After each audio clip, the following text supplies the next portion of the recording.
This is what I experienced minutes after setting foot in my family's hometown. We literally just got here. We went through the first military checkpoint and a bunch of soldiers stopped us, started yelling at us. I'm in the old city of Hebron in the occupied West Bank, a place that once bustled with life. But I'm about to see what Israel's occupation and settlers have done to the heart of this city and to the people who live here. I'm a Palestinian-American journalist, and I've spent much of my career reporting on the occupied territories. But Hebron, one of the West Bank's largest cities, is also my roots.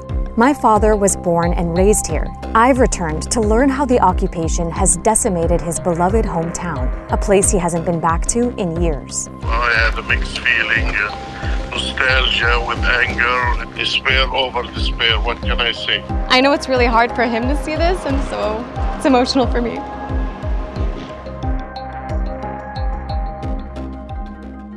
So we're officially on our way to Hebron. My team and I are going to Hebron's Old City, which is ground zero of Israeli apartheid.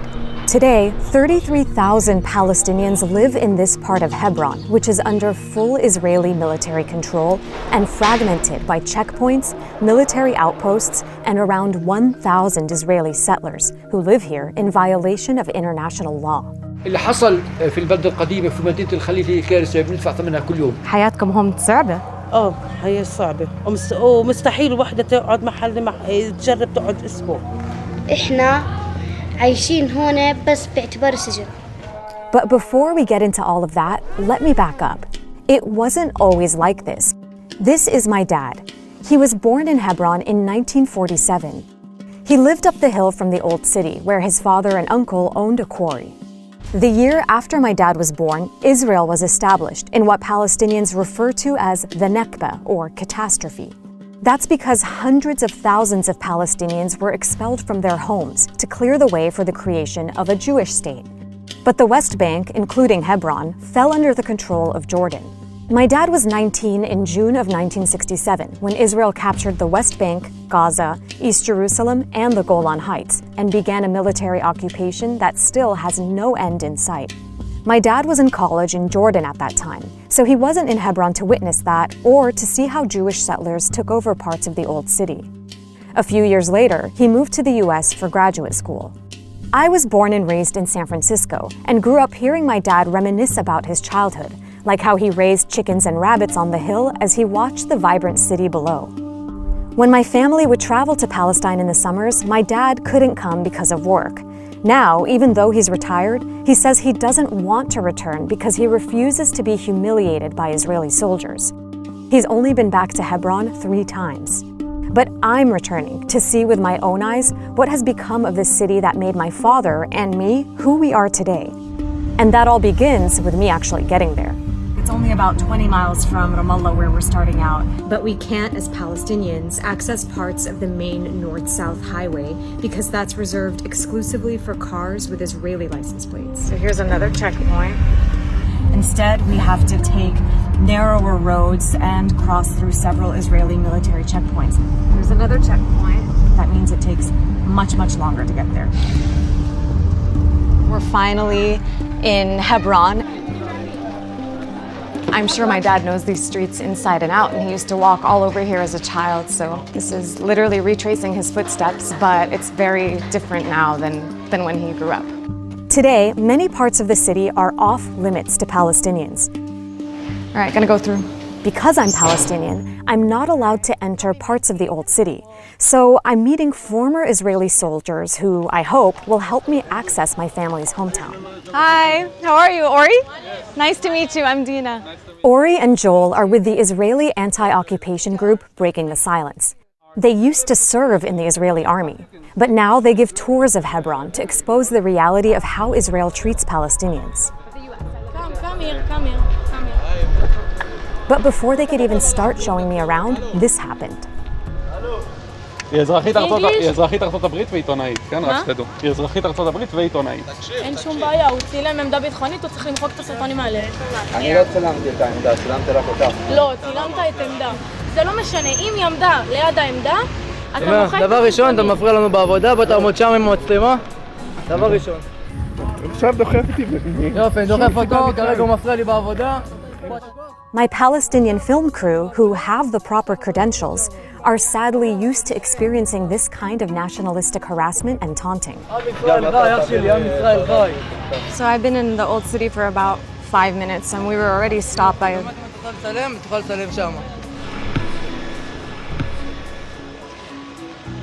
We literally just got here and a bunch of soldiers stopped us, started yelling at us, started harassing my cameraman. They just asked to see our IDs. I showed my US passport. To all of a sudden have like 6 or 7 armed Israeli soldiers just swarm you. It's honestly really upsetting that this is how you get welcome to your own home city. The former soldiers I'm spending the day with say this is a typical scene. When you consider the fact that they grew up in Israeli society, they have education and media and the political system, all of those elements are telling them that Arabs are scary, you know, Palestinians are bad. And then they get an opportunity when they're in the army, they have power in their hands, and it's not surprising that they use it. Finally, the soldiers give us back our IDs. Let's continue, right? It's a very classic demonstration of one of the elements of the occupation, which is complete arbitrariness, right? And every soldier in the occupied territories has the authority on his own decision to detain anyone for 3 hours. Yeah? So we were not delayed here for 3 hours, and we are going to continue our tour, obviously, but it's an example. But what a way to start the day. I'm about to learn that what I just experienced is nothing compared to what the Palestinians who live here go through every day.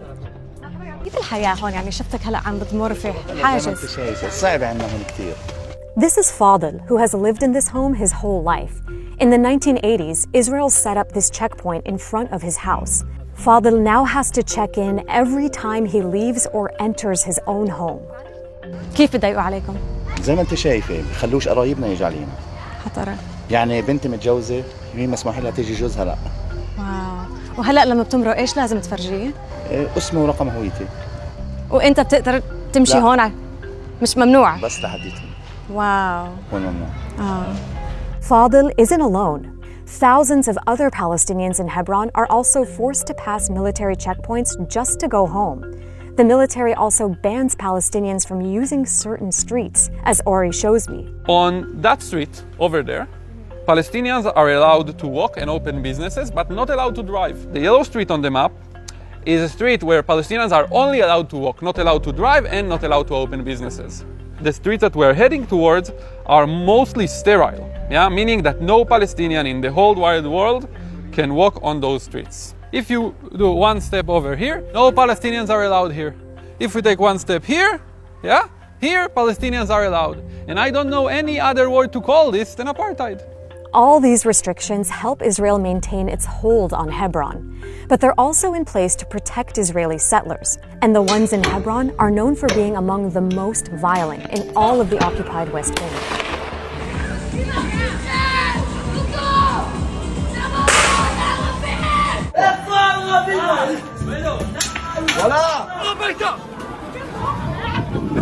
Our order in Hebron is protect the Jewish settlers, right?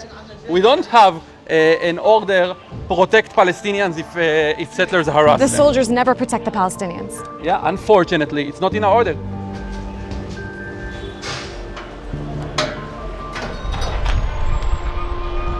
This is kind of a common sight here in the old city.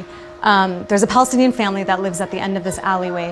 Above them is an Israeli settlement, and because the settlers throw garbage down at them, they have to put these nets here to protect them. يعني هون لما اجى اعتقلوني هون بالضبط اعتقلوني. كنتي هون بالضبط؟ كنت بالضبط هون. لما اجى اعتقلوني بالضبط هون كنت. The family at the end of the alley is the Sidrs. Just a few weeks before I arrived to Hebron, nearby settlers accused their 13-year-old daughter Selwa of picking a knife up off the ground.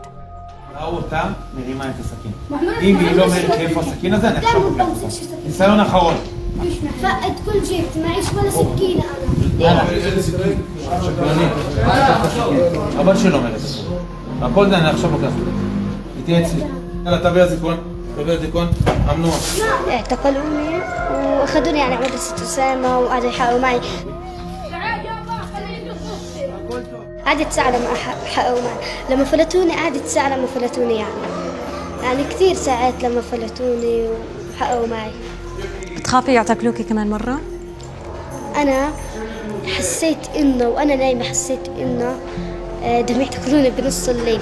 So we're standing here and I'm talking to her in front of her home, and every time we hear a noise she looks up, and I asked her, are you afraid the settlers are throwing something down at you? And she said, yeah, لأنه بصير كتير إنه بيرموا عليكم. كتير بصير.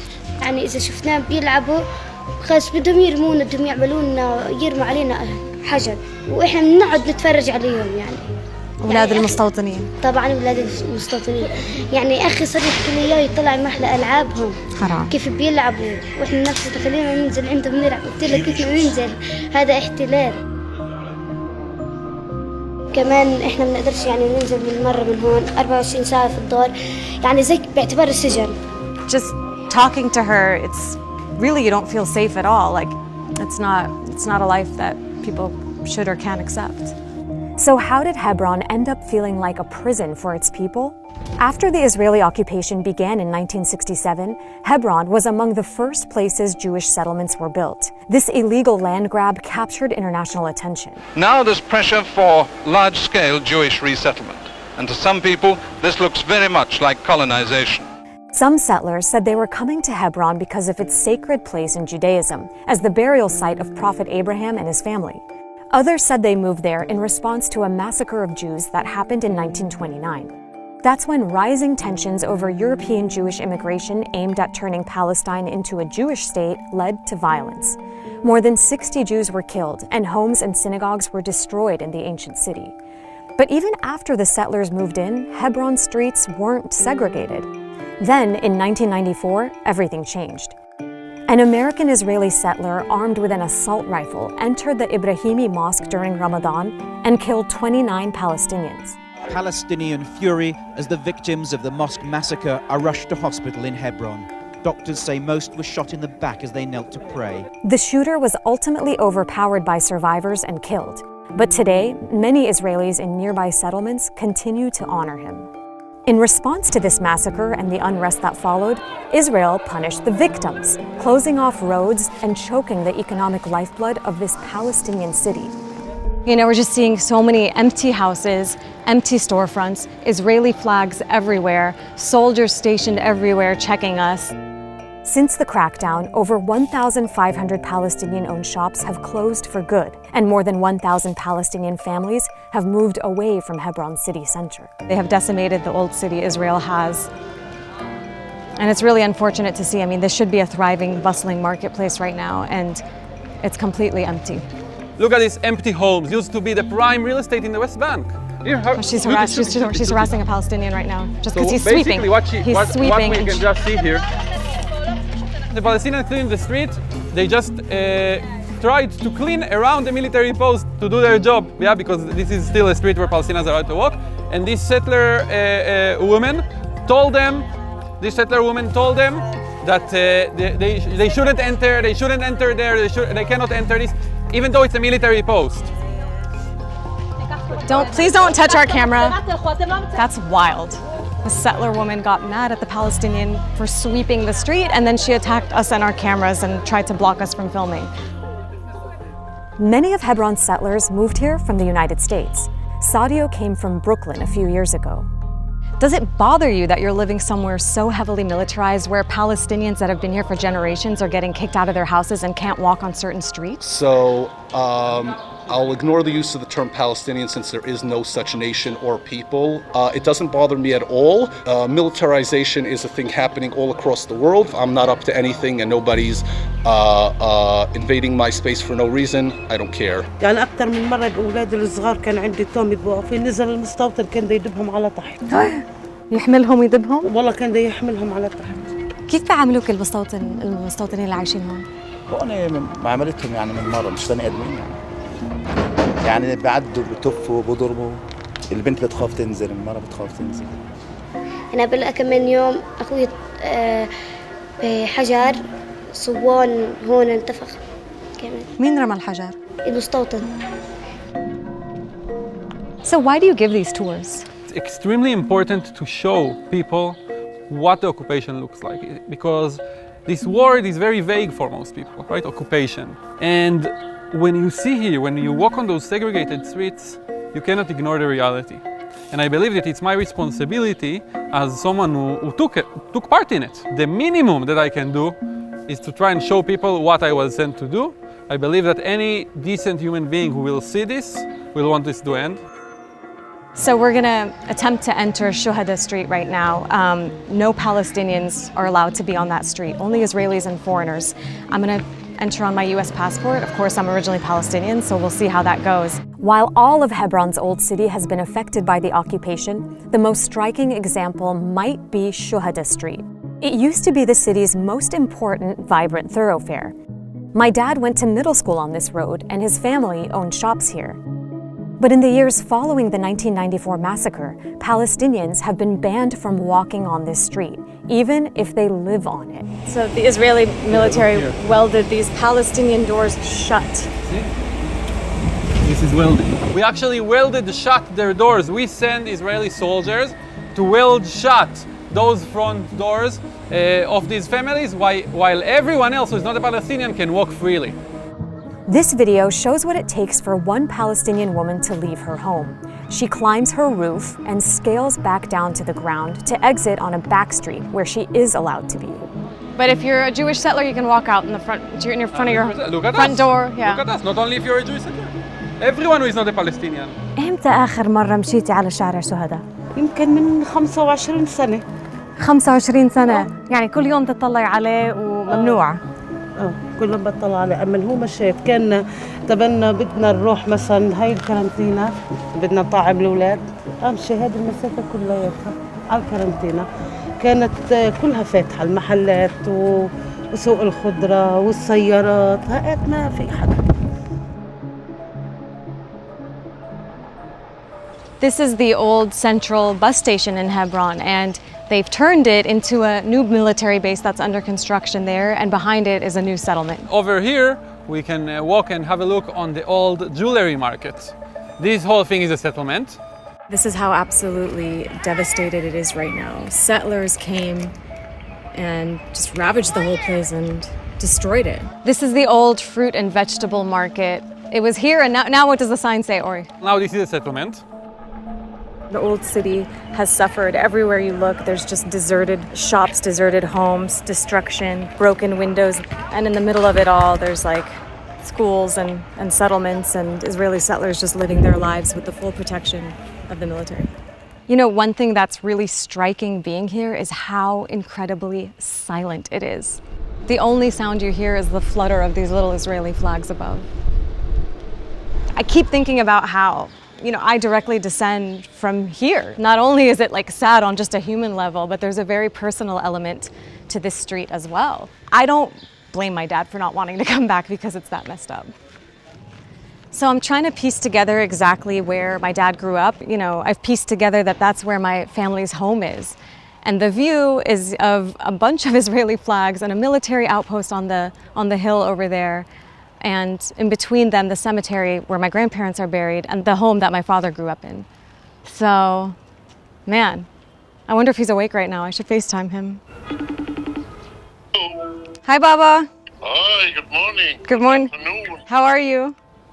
Oh, I'm fine. I want to show you. I think this is where you grew up. Is this? This is Shuhada Street. Yes. Yeah, this is Shuhada. There's nobody here except for some soldiers and a few settlers. It's a total ghost town. During the days, you see the people in the market, and at night, I could see the singing and the dancing. It was like the heart of the city. Sad, so sad. It's so sad. I had a mixed feeling, nostalgia with anger. This is the old vegetable market. Does this look familiar to you? Exactly. I used to go sometimes in the morning in the summer to buy cactus pear. This is despair over despair. What can I say? How it make you feel showing your dad? I don't know, I feel really sad. Like, he grew up right there, you know, his parents are buried right there, and I know it's really hard for him to see this, and so it's emotional for me. My dad wanted to talk to Ori. Hello, my friend. Hi, nice to meet you. I'm glad you are for peace.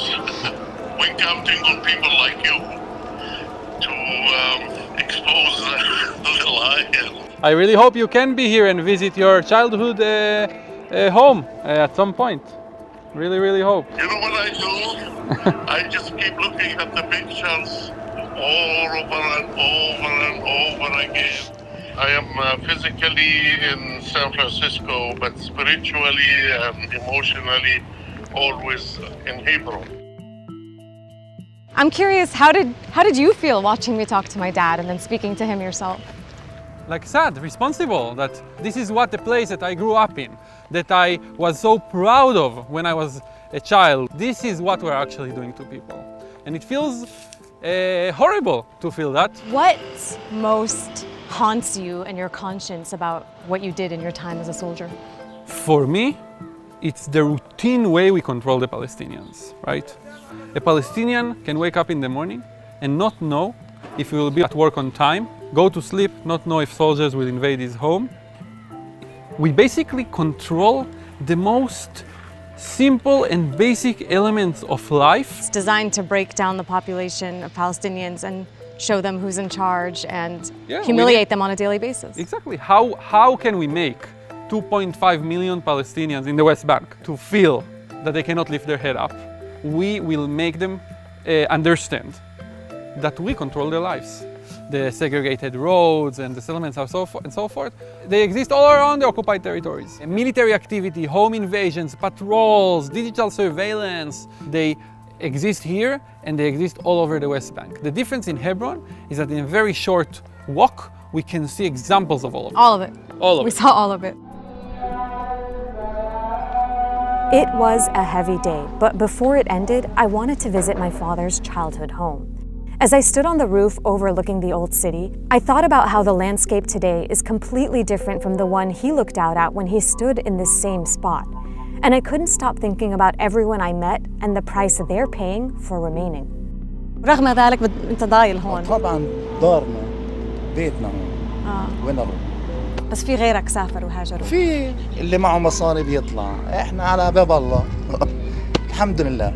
عمرك فكرتي ترحلي من هون؟ لا. ليه؟ لا. شو؟ ما هو كل مشاكلي معاهم عشان ارحل من هون.